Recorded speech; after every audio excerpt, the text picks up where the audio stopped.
On the issue of rerun, I do not want to predict the court because we presented a lot of issues.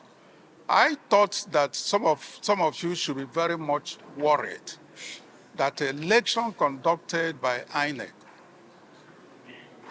we presented 18,088 blood results from the IRF.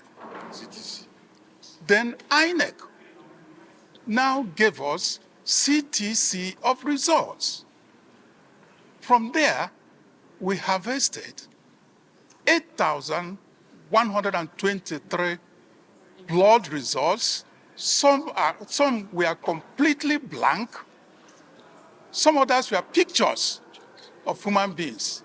Some others, buildings. Some others, you have results that are not polling units, like ward results, local government collection results, and so on and so forth.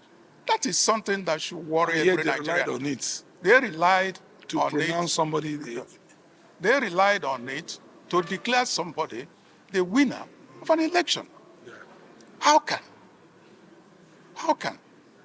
an institution, public institution like INEC,